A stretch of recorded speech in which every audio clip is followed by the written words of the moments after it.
Assalamualaikum dear students, myself Naveed Ahmed. I'm here to teach you biology for grade 12 and we are discussing chapter number 19. The topic is the growth and development in animals. मतलब animals में कैसे growth and development होती है. And you know that biology एक branch होती है जिसको हम embryology कहते हैं. Embryology को तो आप simple समझते हैं study of embryo, लेकिन आप lecture में understand कीजिएगा क्या ये study of embryo है या फिर एक लंबी चौड़ी definition है इसकी. जब ये एक शॉर्ट क्वेश्चन आता है तो वो सेम डेफिनेशन लिखनी है जो आपकी बुक में अवेलेबल है. सो इसको समझने के लिए कैसे है, की इवेंट्स कौन से हैं, तो समझने के लिए चलते हैं लाइट बोर्ड की तरफ. Students, our topic of discussion is growth and development in animals. अभी तक हमने जो डिस्कस किया किसके मुतालिक बात की, प्लांट्स के मुतालिक बात की. Now we are going to study growth and development in animals. अब ग्रोथ और डेवलपमेंट में आपको फ़र्क तो पता चल चुका होगा. अब ग्रोथ क्या होती है? इंक्रीज इन साइज, जो कि इरिवर्सिबल है और एक ऑर्डरली सीक्वेंस में होता है, that is known as growth. और डेवलपमेंट का मतलब नए ऑर्गन्स, नए स्ट्रक्चर्स, नए टिश्यूज, ऑर्गन सिस्टम्स का डेवलप होना, वो क्या है? डेवलपमेंट कहलाता है. अब बायोलॉजी की एक ब्रांच है जिसे हम एम्ब्रियोलॉजी के नाम से जानते हैं. क्या जानते हैं? एम्ब्रियोलॉजी के नाम से जानते हैं. देखिए स्टूडेंट, अब तक आप सिर्फ यही समझते आए हैं embryology study of embryo, study of embryo. बात यहाँ तक ख़त्म हो जाती थी, लेकिन यहाँ तक ख़त्म नहीं होती. Basically embryology is the study of growth and development. यानी कि इसमें हम किस चीज़ को स्टडी करेंगे? Embryology is the study of growth and development in an organism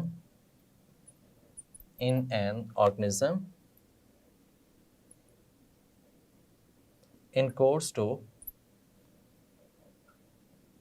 development from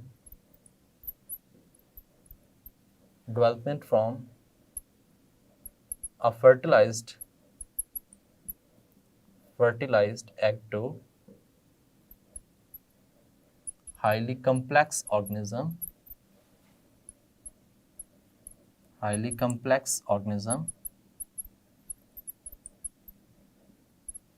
organisms and an independent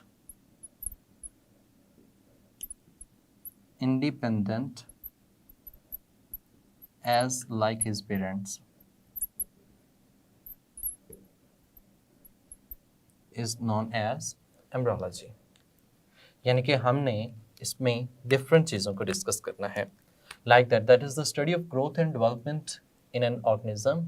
कहाँ से कहाँ तक लेकर development from a fertilised egg to highly complex organism, यानी कि फर्टिलाइज्ड एग से हाईली कम्प्लेक्स ऑर्गेनिज्म तक, और उस वक्त तक जब तक वो एक इंडिपेंडेंट नहीं बन जाता अपने पेरेंट्स की तरह का, उसकी स्टडी को हमने क्या नाम दिया? एम्ब्रियोलॉजी का नाम दिया. In short, study of embryo is known as embryology. यही एम्ब्रियोलॉजी कहलाता है. अब देखिए स्टूडेंट, हम जब बात करते हैं एनिमल्स की, तो एनिमल्स में इतनी ज़्यादा वैरायटी मौजूद होती है, लेकिन ये एनिमल्स अगर एवोल्यूशनरी पॉइंट ऑफ व्यू से देखा जाए, तो कहीं ना कहीं एक दूसरे के साथ रिलेट करते हैं. These are related with each other. ये एक दूसरे के साथ रिलेटेड होते हैं, रिलेटेड टू ईच अदर, एक दूसरे के साथ रिलेट कर रहे होते हैं. जब ये एक दूसरे के साथ रिलेट कर रहे हैं तो इनके अंदर एक कॉमन डेवलपमेंट और ग्रोथ का प्रोसेस भी कैसा होगा? सेम होगा. अब ऐसे कह सकते हैं इन ऑल एनिमल्स जो डेवलपमेंट एंड ग्रोथ है, ये प्रोसेसेस भी ऑलमोस्ट कैसे होंगे? सिमिलर होंगे. इनमें एज सच कोई चेंज नहीं होगा. सर्टन आप कह सकते हैं कुछ वेरिएशंस, अगर बहुत ही ज़्यादा डिटेल में जाएंगे उनके अंदर तो वेरिएशंस आ सकती हैं, लेकिन common plan of growth and development is similar, आमतौर पर सिमिलर होता है. And that follow a certain steps. उसमें हम कह सकते हैं कि ये एक सर्टन स्टेप्स जो हैं उनको क्या कर रहे होते हैं? फॉलो कर रहे होते हैं. सर्टन स्टेप्स कौन कौन से हैं, या आप ऐसे कह सकते हैं कि की इवेंट्स इन डेवलपमेंट वो कौन कौन से हैं। हम अगर इन की इवेंट्स इन डेवलपमेंट की बात करें तो उनको हम एनलिस्ट कर सकते हैं। की इवेंट्स इन डेवलपमेंट, यानी कि इसकी डेवलपमेंट में जो इवेंट्स हो रहे हैं वो कौन कौन से हो रहे होते हैं। सबसे पहला जो इवेंट है that is the formation of gametes, gametes का बनना। अब गैमेट्स का बनना जो है ये oogenesis कहलाता है। क्या कहलाता है? oogenesis कहलाता है। तो पहला जो कि इवेंट में आता है गैमेट फॉर्मेशन, oogenesis कह सकते हैं, और स्पर्मेटोजेनेसिस कंप्लीटली हम देखें तो हम इसे गैमेटोजेनेसिस के नाम से मेंशन करते हैं। तो that step can be known as gametogenesis. Gametogenesis. अब जो गैमेटोजेनेसिस है इसका मतलब होता है एग यानी oogenesis प्लस स्पर्म यानी कि स्पर्मेटोजेनेसिस, इनकी फॉर्मेशन है, इनकी डेवलपमेंट है, इनकी फॉर्मेशन को हमने गैमेटोजेनेसिस के नाम से मेंशन करते हैं। यू नो दैट कि जब एग और स्पर्म बन जाते हैं they are going to fuse with each other and they are going to fuse with each other, they will make a zygote, ये एक zygote बनाएंगे, and that process is known as fertilization। यानी कि हम ऐसा कहते हैं कि गैमेट फॉर्मेशन के बाद नेक्स्ट स्टेप ये होगा कि ये आपस में एक दूसरे के साथ फ्यूज करेंगे और इनकी जो फ्यूजन होती है that is known as fertilisation. Fertilisation में हमने कहा fusion of male and female gametes, fusion of male यानी कि स्पर्म एंड फीमेल यानी कि एग गैमेट्स। जब ये गैमेट्स फ्यूज हो जाएंगे उस वक्त क्या बन जाएगा? जाइगोट बन जाएगा। तो नेक्स्ट हम यहाँ पे कहते हैं जब ये फ्यूजन होगी fusion male and female gametes to form zygote. क्या बनाने के लिए? जाइगोट बनाने के लिए। अच्छा, जब जाइगोट बन जाएगा उसके बाद फिर इस जाइगोट के अंदर कटिंग स्टार्ट हो जाती है and that cutting is known as cleavage. That cutting is known as cleavage. Fertilisation के बाद नेक्स्ट स्टेप जो हम फॉलो करेंगे दैट इज क्लीवेज, यानी कि इससे नेक्स्ट स्टेप जो आएगा हमारे पास दैट इज क्लीवेज। बेटा क्लीवेज जो है, क्लीव का मतलब होता है कट करना। क्लीव का मतलब क्या होता है? कट करना। तो क्लीवेज का मतलब ये है कि जाइगोट जो है that is going to be cut, और यू कैन से कि जाइगोट में डिवीजन होनी शुरू हो जाती है, डिवीजन ऑफ सेल होती है। लेकिन बात याद रखिएगा, क्लीवेज के अंदर सेल्स डिवाइड कर रहे हैं but they are not going to increase their size, but they are going to increase the number of the nucleus. यानी कि वो अपने साइज को इंक्रीज नहीं कर रहे but they are going to increase the number of nucleus and the existing cytoplasm is divided into that nuclei। उन जितने भी न्यूक्लियाई मौजूद हैं उनमें existing cytoplasm को क्या कर दिया जाता है? डिवाइड कर दिया जाता है। तो यहाँ पे हम कह सकते हैं डिवीजन ऑफ सेल्स होती है और इसमें एक स्मॉल यूनिट्स बनते हैं, स्मॉल सेल्स बनते हैं, and these small cells are known as blastomere. अब एक टर्म है यहाँ पे भी, ब्लास्ट का मतलब होता है फॉर्मिंग। ब्लास्ट का मतलब क्या है? फॉर्मिंग। और मर का मतलब यूनिट्स होते हैं। तो जब ये क्लीवेज के जरिए जाइगोट में कटिंग स्टार्ट होती है, जाइगोट कट होगा तो उस छोटे छोटे यूनिट्स बन जाते हैं, these are known as forming units. ये जो फॉर्मिंग यूनिट्स होते हैं these are known as blastomeres. अब ये जो ब्लास्टोमर्स हैं these are small cells which organise to make a specified germ layers, and their germ layers formation जो होती है that is known as gastrulation. यानी कि नेक्स्ट स्टेप जो फॉलो किया जा रहा है that is gastrulation, that is gastrulation. अब ये जो गैस्ट्रोलेशन है इसमें हम कहते हैं जर्म लेयर्स आर फॉर्म्ड, यानी कि इसमें जर्म लेयर्स होती हैं वो इन सेल से बनती हैं, जर्म लेयर्स फॉर्म। आप जानते हैं जर्म लेयर्स कितनी तरह की होती हैं? These are of 3 types. इसमें एक्टोडर्म, इसमें मेसोडर्म, इसमें एंडोडर्म, ये 3 जर्म लेयर्स जो हैं वो बनती हैं इन ट्रिप्लोब्लास्टिक ऑर्गेनिजम्स। ट्रिप्लोब्लास्टिक हम depending upon these germ layers इसी के बेस पे हमने उसको नेम करते हैं। And you know that these germ layers are going to make a specified structures, organs in your body. अब ये जो organ structures in your body बनते हैं, that formation of organs is known as organogenesis. यानी कि organs का बनना क्या कहलाता है? Organogenesis कहलाता है। तो नेक्स्ट स्टेप जो इसमें फॉलो किया जा रहा है उसको हम organogenesis के नाम से मेंशन करते हैं। organogenesis, ऑर्गेनो का मतलब ऑर्गन, जेनेसिस का मतलब फॉर्मेशन। तो ऑर्गेनोजेनेसिस में formation of different organs and organ systems, formation और डेवलपमेंट ऑफ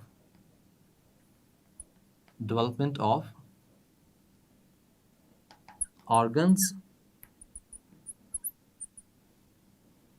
इसमें development of organs and systems, ये जो ऑर्गन्स और ऑर्गन सिस्टम्स डेवलप होते हैं that will occur in organogenesis, ये ऑर्गेनोजेनेसिस में होते हैं।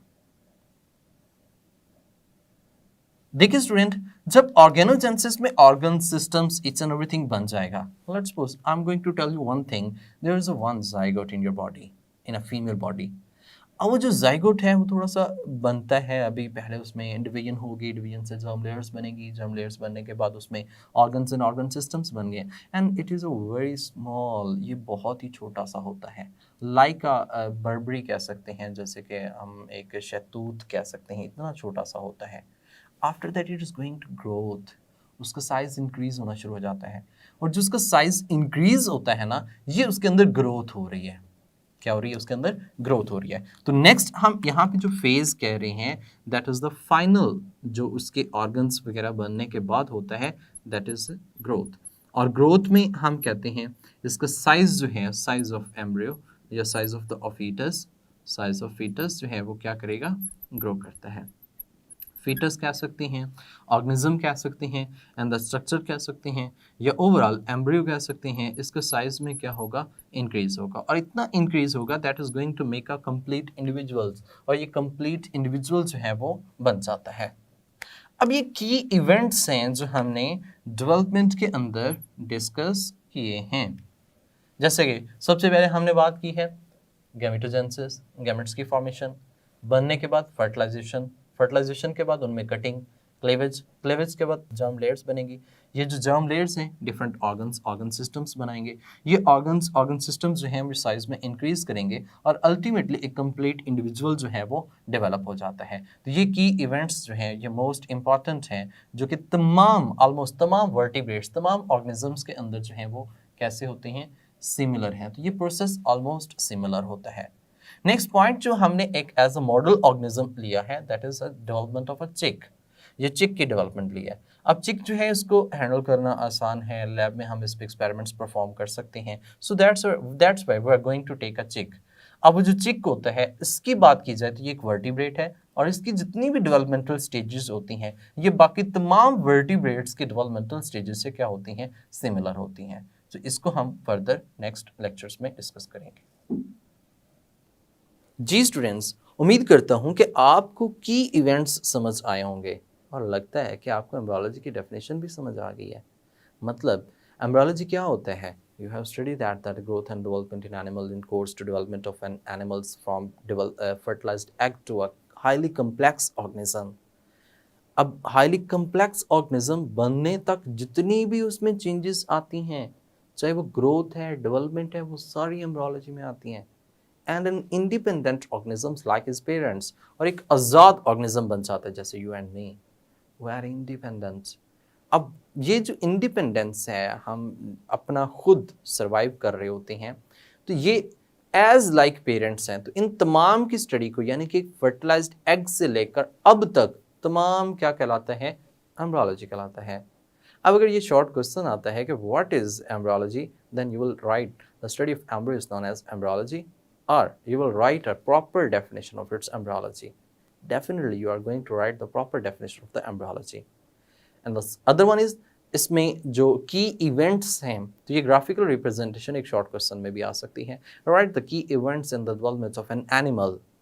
तो ये एक लॉन्ग क्वेश्चन तो नहीं बन सकता, लेकिन ये एक एमसीक्यू वाइज और शॉर्ट क्वेश्चन वाइज आ सकता है।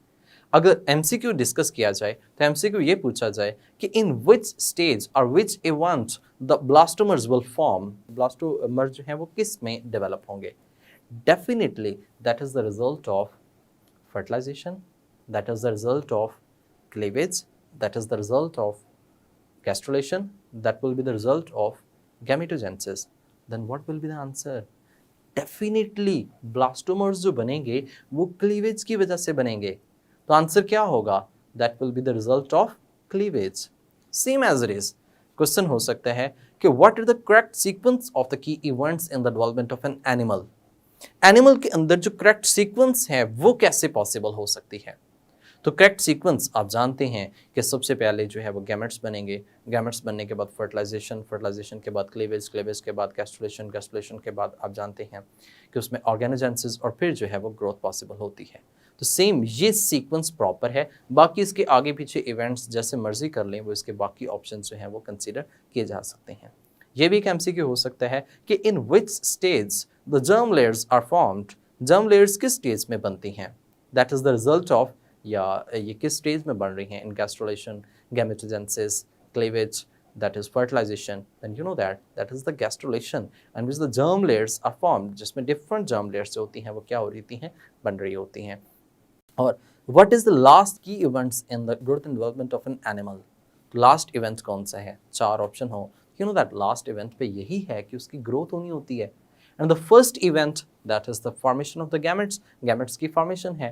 तो ये डिफरेंट तरह से एमसीक्यूज आ सकते हैं इस टॉपिक में, जबकि एक लॉन्ग क्वेश्चन तो नहीं है, शॉर्ट क्वेश्चन हो सकते हैं और फर्दर इसमें पूछा जा सकता है। नेक्स्ट हम एक मॉडल ऑर्गेनिज्म लेंगे, that is development of chick, chick में कैसे डेवलपमेंट होती है, and that events relate to the other vertebrates due to the evolutionary process. So उसको समझने के लिए हमें नेक्स्ट लेक्चर तक जाना पड़ेगा। तब तक के लिए अपना ख्याल रखिएगा। अल्लाह हाफिज़।